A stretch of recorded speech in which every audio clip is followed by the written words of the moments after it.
Yeah, hello students, and this is the next part of our previous lecture of innate immunity. So innate immunity is provided since birth, that was genetic, that was non-specific, and we were discussing the different barriers of innate immunity. I must have told you about physical barrier, which include skin and mucous membrane. Then physiological barrier, that include temperature of our body, secretions of our body like HCl, like saliva is there, like sebum is there, like solumen is there, even vaginal secretions are there. The third barrier was a cellular barrier, and we have discussed two major cells. One was neutrophil, other name was polymorphonuclear leukocytes, PMNL, which is important to remember. The most abundant, most motile, most phagocytotic, which used to kill the pathogen at the site of infection. Second was macrophages. Macrophages were developed from monocyte.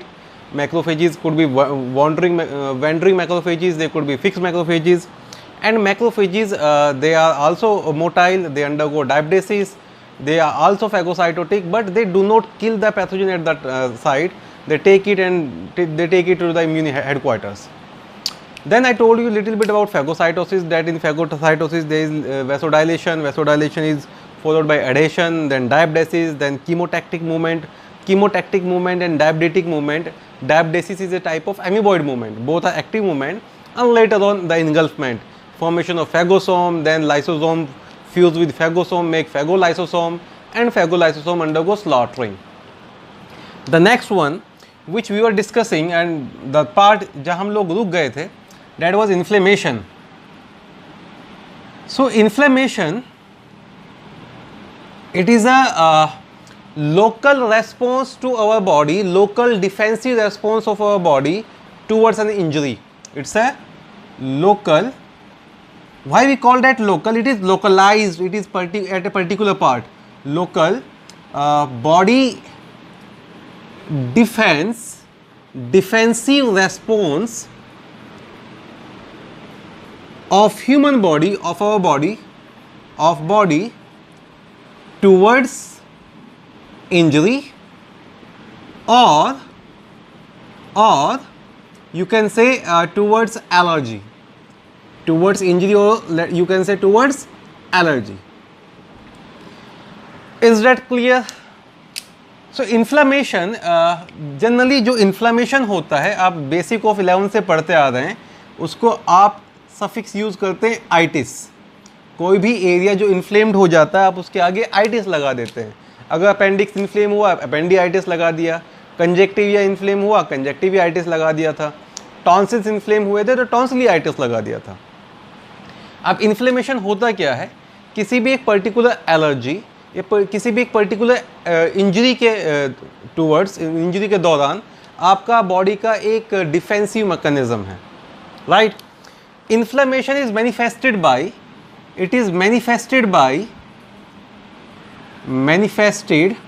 Bye pain. For example, at this particular part you got injury, so first there would be pain.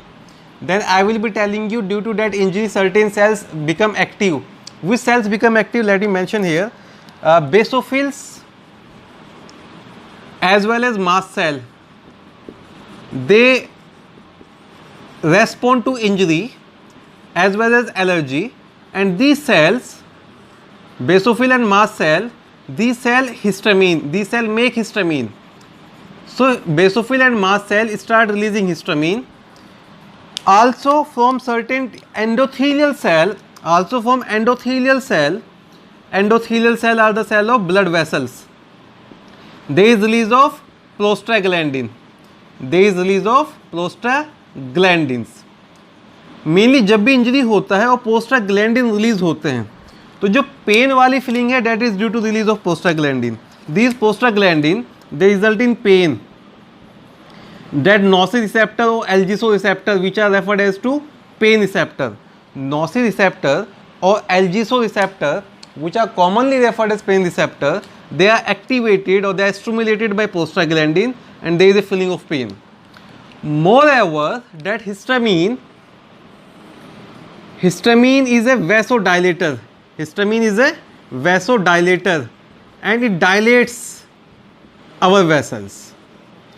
तो first there would be pain. Pain would be followed by, vasodilation से क्या होगा? Pain would be followed by redness. एक और concept आपको पढ़ाया हुआ है in your basic physiology of class 11. Let's say this is blood vessel here and if I am making capillaries, what are the wall of capillaries made up of? You will say they are made up of endothelial cell or these are squamous cell.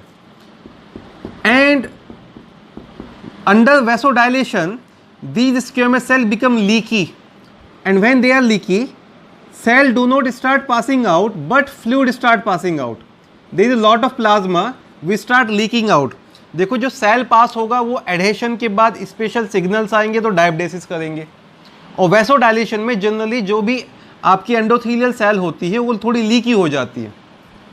And why leaky channels, they are certain fluid which has been lost and a lot of plasma from blood it is accumulated in tissue fluid. So due to accumulation of that plasma in tissue fluid, there would be a swelling there. We call that localized swelling. At a particular area, there would be a swelling due to leaking of fluid from the blood vessel. So it would be first it would be redness. Why redness? Because there is a lot of blood which is going towards the site of infection. Vasodilation की वजह से अगर किसी pipe को आप ज़्यादा dilate कर देंगे तो ऑब्वियसली ज़्यादा फ्लूइड फ्लो होगा. तो due to vasodilation there is redness, then there is swelling, then there is swelling. And why there is swelling I told you.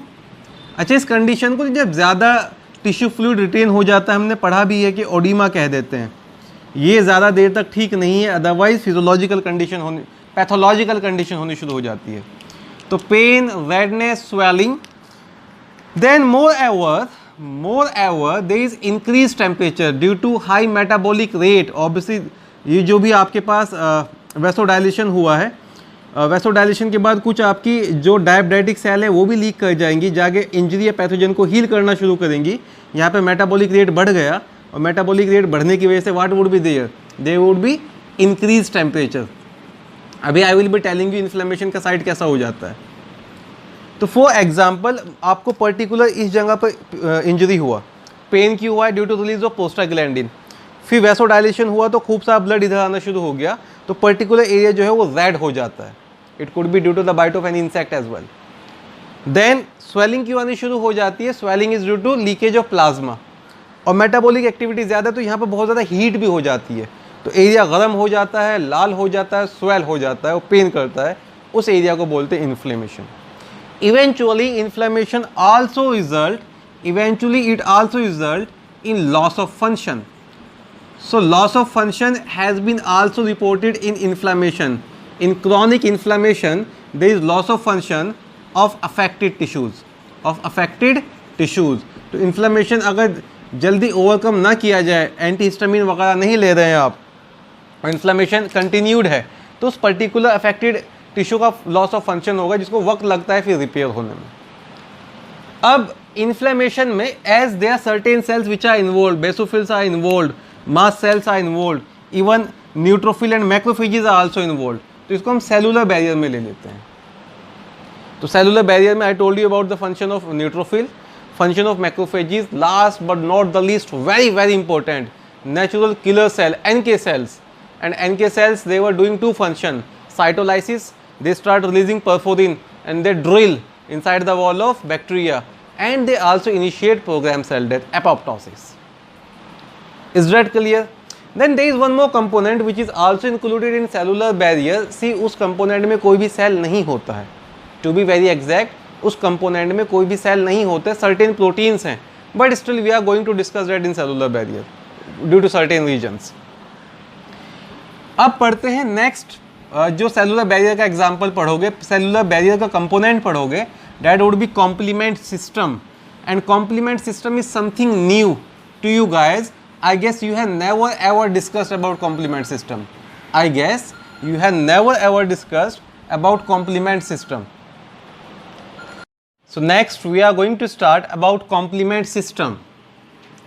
C, complement system is a series of proteins. I will say it again, that complement system does not have any cells, still it is included in the cellular barrier. तो जब question आए तो please अपने concept use मत करना कि यार cellular barrier में तो सेल्स वगैरह होती होंगी. complement system is a series of a set of, not series, to be very exact I must mention a set of 20 to 30 proteins produced by liver, and these 20 to 30 proteins are involved in enhancing of immune response. They complement, they enhance a normal immune response. So a set of 20 to 30 proteins produced by liver involved in enhancing our immune response. That set of proteins make up a system which we call complement system, and set of proteins are referred as to complement proteins. So दो चीज याद रखनी है सबसे पहले तो कि भाई कितने प्रोटीन्स होते हैं, नंबर ऑफ प्रोटीन्स, एंड कहाँ प्रोड्यूस होते हैं. सो नॉर्मली जब आप इन्फेक्टेड नहीं हो, I personally believe right now I am not infected by any pathogen. So my liver, let's say this is a piece of my liver that would be constantly producing proteins, complement proteins. You should be thankful that inventor does not give them very nasty name. They just call them C1, C2, C3 and so on, ताकि आप आराम से उनको याद रख सकें. And they are constantly poured in your blood. So inside blood these proteins are not very happy.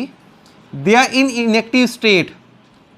And once there is a stimulus, they would be activating and they would be enhancing the immune response.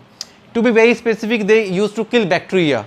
I will be telling you they are effective against virus as well, but for the time being, remember, complement proteins are very effective against bacteria. So how they are activated? There are two different pathways by which a complement system work. First is alternate pathway,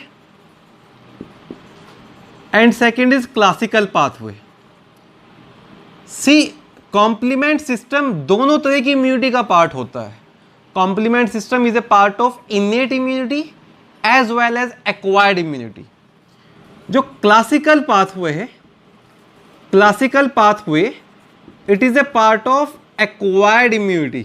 Classical pathway is a part of acquired immunity, and this alternate pathway is a part of innate immunity. तो मैं थोड़ा सा acquired immunity वाला बता देता हूँ, फिर innate immunity वाला भी उसी के साथ समझ लेंगे आप. जो एक्वायर्ड क्लासिकल पाथवे है, इसमें जो आपकी कॉम्प्लीमेंट प्रोटीन्स हैं, they are activated by two immunoglobin. Remember, good morning. Two immunoglobin IgG and IgM. So IgG and IgM are the activator of classical pathway. और जो अल्टरनेट पाथवे उसमें antibody involve नहीं होता है, उसके लिए वर्ड यूज करते हैं. They are activated, complement proteins are activated by polysaccharide, by membranous polysaccharide और lipoprotein. membranous polysaccharide or lipoprotein present on the wall of pathogen. Let's say bacteria present on wall of pathogen. I will not be going in very detail of complement system, otherwise it would be very lengthy to discuss complement system. In your higher classes you are going to learn complement system in very detail. You will be having certain chapters of complement system. अभी for the time being जितना आपको NEET level पे जरूरत है वो बता देता हूँ. कैसे क्लासिकल पाथवे काम करता है उसको डिस्कस कर लेते हैं, अल्टरनेट को भी बता देंगे. तो लेट्स से एक बैक्टीरिया है आपके बॉडी के अंदर, and this bacteria is having certain special molecule on its surface, and these special molecule could be of different chemical nature. तो एक को स्क्वायर बना देते हैं, एक को सर्कल बना देते हैं, एक को ट्राइंगल. इन स्पेशल मॉलिक्यूल के अंदर होता है एक property to bind with antibody, और आगे चल के पढ़ोगे इनको एंटीजेंस कहते हैं, एंटीजेनिक डिटर्मिनेंट कहते हैं.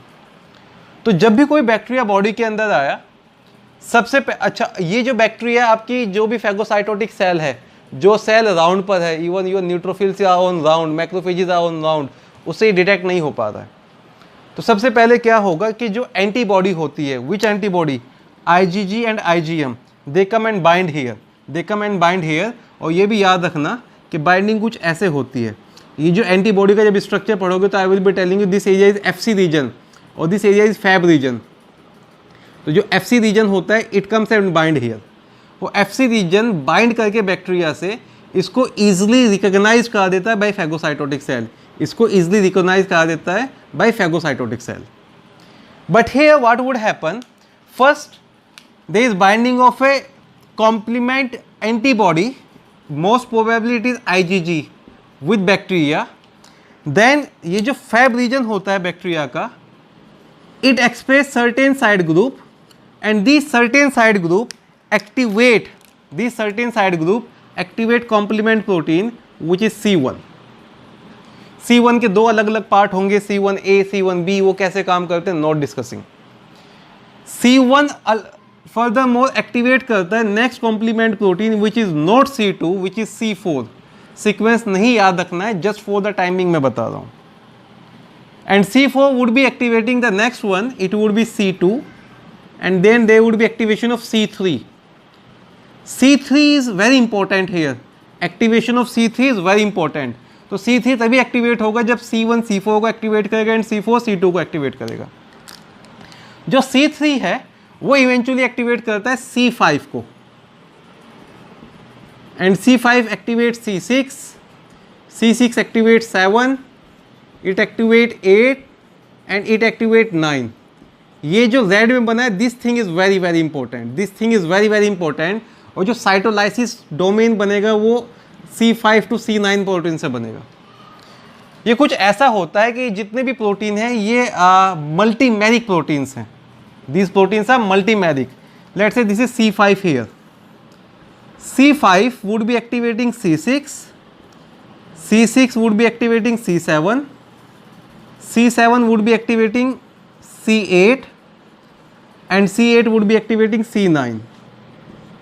तो इन सब प्रोटीन के कॉम्बिनेशन से एक्टिवेशन के बाद एक हेट्रोमेरिक डोमेन बन जाता है, और ये जो हेट्रोमेरिक डोमेन है ये हिट करता है on the wall of bacteria. On the wall of bacteria पे हिट करके वो उसके अंदर पोर करता है, it's like it has been drooling the machine. तो यहाँ पर आपको किसी भी इम्यून सेल की ज़रूरत नहीं पड़ी, किसी भी नेचुरल किलर सेल की ज़रूरत नहीं पड़ी, और बैक्टीरिया का लाइसिस शुरू हो गया। तो मेनली जो भी वो लाइटिक डोमेन बनता है, अगर आप कहीं भी कॉम्प्लीमेंट सिस्टम का डायग्राम देखोगे तो कुछ ऐसे होगा कि यहाँ पे एक बैक्टीरियल सेल है और उसके अंदर ये एक प्रोटीन मॉलिक्यूल है, प्रोटीन डोमेन है, which has been drilling it like this, which has been drilling it like this, को भी साइटोलाइसिस कहते हैं। ठीक है, ये तो प्रोटीन डोमेन है, कहाँ से बना है, C5 to C9। C5 कैसे एक्टिवेट होता है, आई टोल्ड यू दिस वन।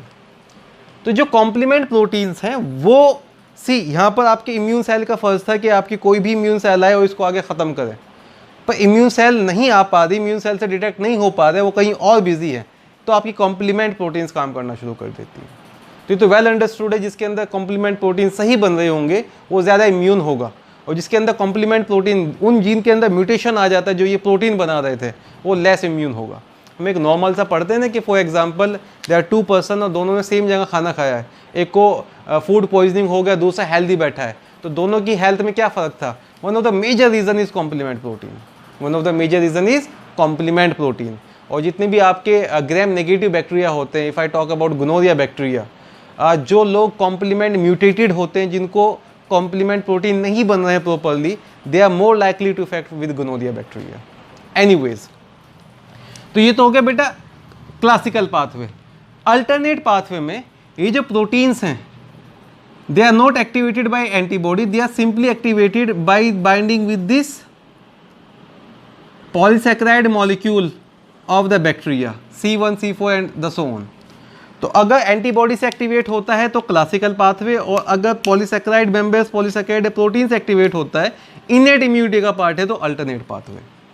तो कॉम्प्लीमेंट सिस्टम एक सेट ऑफ प्रोटीन है जो आपके इम्यून सेल्स को, इम्यून रेस्पॉन्स को एनहांस करता है, कॉम्प्लीमेंट करता है।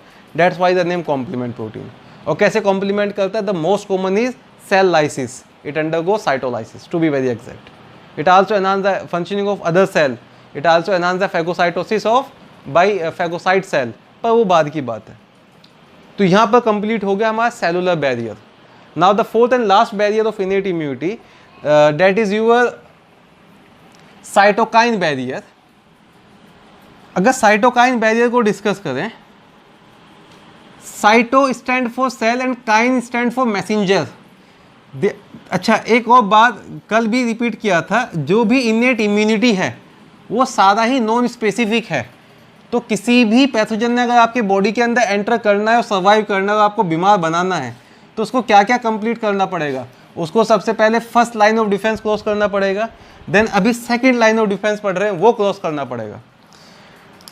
फोर्थ बैरियर और last barrier of your innate immunity is cytokine barrier. It is cytokine barrier.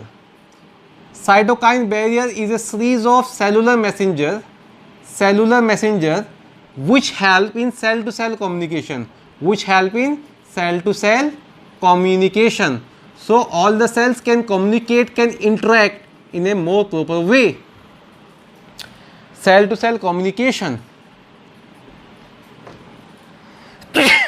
God bless me. Now in cytokine barrier, जो सबसे पहले पढ़ना है आपको, सबसे पहले याद रखना है, डेट इज इंटरफेरॉन्स.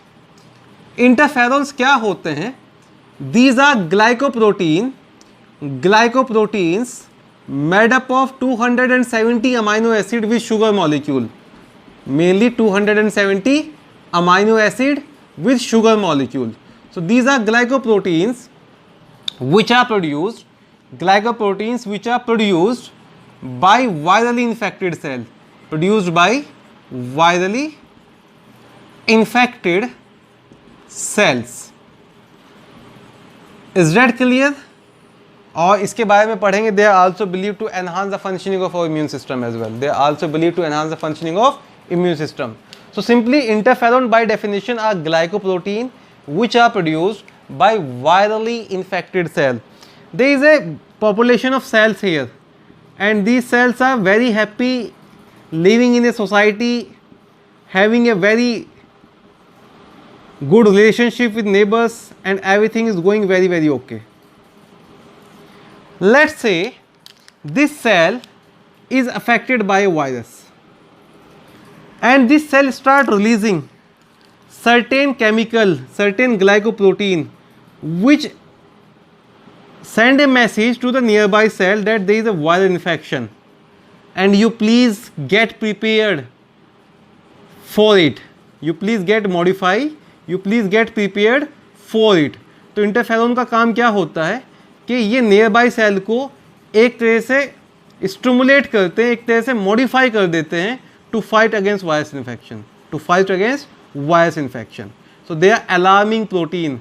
अलार्म कौन सा अलार्म है ये अलार्म होता है जब वायरल इन्फेक्शन होता है. Is that clear? More ever, अब ये जो सेल्स हैं जो अलार्म्ड हो गई वो एक प्रोटीन बनाना शुरू करती है, इसको बोलते हैं TIP. TIP is translation inhibiting protein. TIP is translation inhibiting protein. और अगर वायरस इनके पास ही पहुंचा तो वो अपना ट्रांसलेशन नहीं कर पाएगा, मतलब न्यू वायरल प्रोजेनी नहीं बन पाएंगी, रिमेंबर वायरस जब रेप्लिकेट करता है तो उसको ट्रांसलेट भी करना पड़ेगा, और ट्रांसलेट करेगा तो कैप्सिड बनेगा प्रोटीन वाला पार्ट और न्यू वायरल प्रोजेनी बनेगी. So interferons they do not kill virus, to be very exact, they restrict और they decrease, they are restrict viral replication, they restrict viral replication. कुछ authors इनको anti viral भी कह देते हैं, इसलिए कुछ ऑथर्स उनको एंटी वायरल भी कहते हैं. They slows down the replication of virus, and how they have been slowing it down by making translation inhibiting protein. तो पहला टाइप का साइटोकाइन बैरियर हो गया इंटरफेरॉन. अब जो इंटरफेरॉन होते हैं they are of different type. Interferons are of different types. अगर टाइप्स ऑफ इंटरफेरॉन की बात करें, first would be alpha interferons. Second is beta interferon, beta interferon, अच्छा पहले अल्फा इंटरफेरॉन्स के बारे में बता दूं. Alpha interferons are mainly produced by almost all of the WBCs. They are mainly produced by almost all of the WBCs. Let's call that leukocytes. इसके अंदर शायद मैक्रोफेजेस वगैरह सब आ जाते हैं. Beta interferons, to be very specific, they are produced by fibroblast cell. They are produced by fibroblast cell. And gamma interferons, they are produced by B cell and T cell. They are produced by B cell and T cell and we call that lymphocytes. इनमें जो सबसे important है that is alpha interferon. The most important in them is alpha interferon, and this alpha interferon is also believed to enhance, to activate our immune system. So in the treatment of certain cancer, alpha interferons are given to patient in order to enhance the activity. Mainly it is very effective in Kaposi sarcoma and other cancer as well. Kaposi sarcoma is a kind of skin cancer जो AIDS patient को हो जाता है. तो alpha interferon, beta interferon and gamma interferon, that is completed. तो पहला जो cytokine barrier हो गया उसमें आ गया इंटरफेरॉन्स. जो सेकंड साइटोकाइन बैरियर आप पढ़ेंगे उनको बोलते हैं बेटा इंटरल्यूकिन्स. इंटरल्यूकिन्स ऐसे मॉलिक्यूल जो ल्यूकोसाइट के बीच में इंटरेक्शन कराते हैं, जो ल्यूकोसाइट के बीच में सेल टू सेल कम्युनिकेशन कराते हैं, उनको बोलते हैं interleukins. These are intercellular messenger between leukocytes, और इनको एब्रीविएट करते हैं depending upon their time IL1, IL2. IL stand for interleukin, IL3 and so on. तो इंटरल्यूकिन्स वो स्पेशल केमिकल होते हैं जो दो अलग अलग वाइट ब्लड सेल, दो अलग अलग ल्यूकोसाइट के बीच में सेल टू सेल कम्युनिकेशन करा रहे हैं. तो आपके WBCs वगैरह तभी कम्युनिकेट कर पाते हैं जब वो इंटरल्यूकिन बना रही है. The third one and the most important one, TNF alpha. The third one is TNF alpha, and that stand for tumor necrosis factor and alpha. देखो आप ये याद रख लेना, जो TNF alpha होता है that is produced by macrophages. और कैसी मैक्रोफेजेस? जो अटैक है, अंडर अटैक. तो defected macrophages they produce a molecule, a protein which is TNF alpha, and this TNF alpha is believed to kill out the defected cell, to engulf or to enhance the phagocytosis of defective cell. This is believed to enhance the phagocytosis of defective cell and to enhance the cellular death of defective cells. एक word पढ़ा था ना, necrosis is cell death. तो क्योंकि ये defective cell का necrosis enhance कर देता है तो ट्यूमर नेक्रोसिस बोल दिया, और ये इन डिफेक्टिव सेल का फैगोसाइटोसिस भी एनहांस करता है. तो ये दो फैक्टर याद रख लेना, ये तीन अलग अलग पार्ट याद रख लेना. तो on the summation of lecture, there are 4 barriers to the innate immunity. First is physical barrier, the major component is skin and mucous membrane. Second is physiological barrier, the major component is secretions, either it is pH of the stomach, saliva, vaginal secretion, body temperature, the fever. Third one is your cellular barrier, macrophages, neutrophils, natural killer cell, complement system and inflammation. And fourth barrier is cytokine barrier, that include interferons, interleukins to be very important, tumor necrosis factor or TNF alpha. So this is all for this lecture. Here we complete our innate immunity, the first part of immune system. Second we will be discussing about acquired immunity. Thank you, take care, class is dismissed.